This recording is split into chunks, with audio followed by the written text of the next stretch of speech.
हर्ष study में आप सभी का स्वागत है। कक्षा 9 एनसीईआरटी गणित में हम प्रश्नावली 9.2 हल कर रहे हैं, जिसका ये प्रश्न क्रमांक तीसरा है।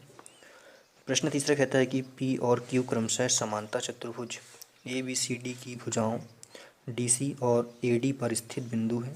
दर्शाइए कि एरिया ए पी बी बराबर है एरिया बी क्यू सी के। तो इसमें इस तरह की एक समांतर चतुर्भुज की आकृति बनेगी, A B C D, A B C और डी। ठीक है, तो इस तरह की आकृति में क्या कहता है कि जो पी क्यू है, पी क्यू क्रमशः चतुर्भुज की भुजाएं डी सी और ए डी पर स्थित है। तो जो डी और सी है, डी सी पर स्थित कौन सा पी बिंदु है और क्यू बिंदु कहाँ पे है, ए डी पर, इस वाली लाइन पर स्थित है। तो हमको दर्शाना है कि A P B, A P B, ठीक है, कौन सा ए पी बी। अब ए पी बी निकालने के लिए इन बिंदुओं को लाइन से मिलाना पड़ेगा। ठीक है, तो हम ए को पी और पी को बी से मिलाएंगे। उसी प्रकार सी को क्यू और क्यू से बी को मिला दिए। तो अब यहाँ पे त्रिभुज बन जाता है A P B, A P B, एक त्रिभुज ये बन गया। बराबर बताना है बी क्यू सी के, बी क्यू सी के। बताना है कि इन दोनों का क्षेत्रफल कैसा है, बराबर है। तो हमने पहले जो चित्र बनाया, जो ड्राइंग बनाया इसकी, वो यहाँ पे हम लिख लेते हैं किस तरह से बनाई गई है। हमने जिस तरह से आकृति बनाई है वो यहाँ पे नोट कर लिया है कि ए बी सी डी एक समांतर चतुर्भुज है। पी भुजा डी सी का मध्य बिंदु है। ठीक है, डी सी का मध्य बिंदु है। और क्यू जो है वो ए डी का मध्य बिंदु है। और ए से पी और पी से बी तथा बिंदु बी से क्यू, क्यू से सी को मिला दिया हमने। तो इस तरह की आकृति हमको मिल रही है। तो सबसे पहले हम त्रिभुज ए बी पी, त्रिभुज ए पी बी, इस त्रिभुज को हल करेंगे। इस त्रिभुज को जो हम हल करेंगे तो इसमें हम ध्यान से अगर देखें तो इसको हल करने के लिए सबसे पहले तो मुझे परिचय वाला वीडियो पढ़ा था, ठीक है, उसको आपको देखना पड़ेगा और अच्छे से उसको समझना पड़ेगा। तो यहाँ पे हम देखें अगर तो एक चतुर्भुज बन रहा है ए बी सी डी। ठीक है, चतुर्भुज के अंदर फिर एक त्रिभुज बन रहा है ए पी बी। तो त्रिभुज और चतुर्भुज का आधार क्या है, दोनों का एक ही है, ए से लेकर बी तक एक ही आधार है। और जो त्रिभुज का शीर्ष है वो इन दोनों समांतर रेखाओं के बीच स्थित है। ठीक है, तो जब हमने देखा कि एक ही आधार पर कोई त्रिभुज या चतुर्भुज स्थित हो और उसका शीर्ष समांतर रेखा के बीच स्थित हो, तो चतुर्भुज का जो क्षेत्रफल होता है वो त्रिभुज का दुगना होता है, या त्रिभुज का जो क्षेत्रफल होता है वो चतुर्भुज के क्षेत्रफल से आधा होता है। ठीक है, तो हम वो यहाँ पर नोट कर लेते हैं। ठीक है, तो इस त्रिभुज में हमने ए पी बी में लिखा कि त्रिभुज ए पी बी और चतुर्भुज ए बी सी डी एक ही आधार ए बी पर और एक ही समांतर रेखा ए बी तथा सी डी के बीच स्थित है। इसलिए इनका जो एरिया है, इनका जो क्षेत्रफल है वो कैसा हो जाएगा, ए बी पी का क्षेत्रफल जो होगा वो 1/2 एरिया चतुर्भुज ए बी सी डी के बराबर होगा। ठीक है, तो इसको हम समीकरण नंबर 1 लेंगे अभी। अब आते हैं इस वाले त्रिभुज पे।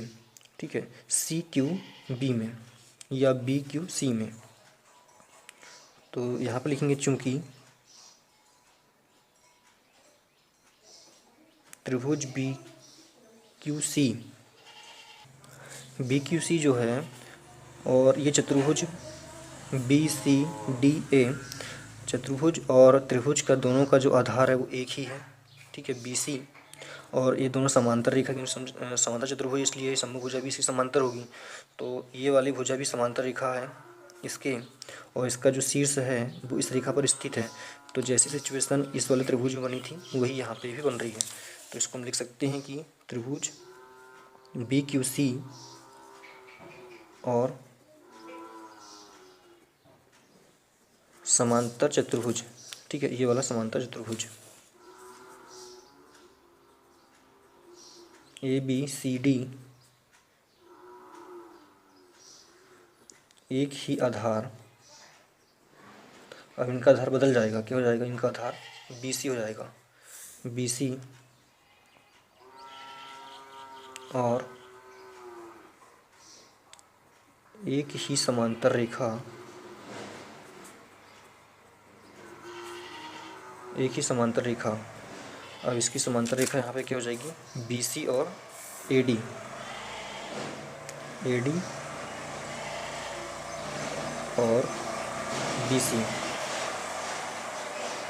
पर स्थित है, तो दोनों ही एक ही रेखा पर स्थित हैं, इसलिए एरिया जो होगा BQC का, ठीक है, BQC का जो एरिया होगा वो इस चतुर्भुज के आधा होगा, 1/2 ABCD होगा। अगर हम समीकरण 1 और 2 देखें तो ABP इसका जो एरिया है 1/2 ABCD, वही यहाँ पे BQC बराबर भी 1/2 BABCD आ रहा है, ठीक है। दोनों का जो एरिया है वो कैसा है, समान है। तो यहाँ पे हम लिख सकते हैं कि समीकरण 1 व 2 से एरिया ABP, यहाँ पे ABP, अब इसका भी एरिया इतना है और इसका भी एरिया इतना है, तो ये दोनों आपस में बराबर हो जाएंगे। तो एरिया BQC, ठीक है, ये दोनों बराबर आ गए और प्रश्न में हमको यही सिद्ध करना था। ये देखिए, यही हमको सिद्ध करना था, तो लिख सकते हैं इति सिद्धम, ठीक है। इसका स्क्रीनशॉट आप लेना चाहें तो यहाँ से लीजिए। सवाल आपको समझ में आया है कि नहीं, ज़रूर बताएं मुझे कमेंट्स करके। धन्यवाद।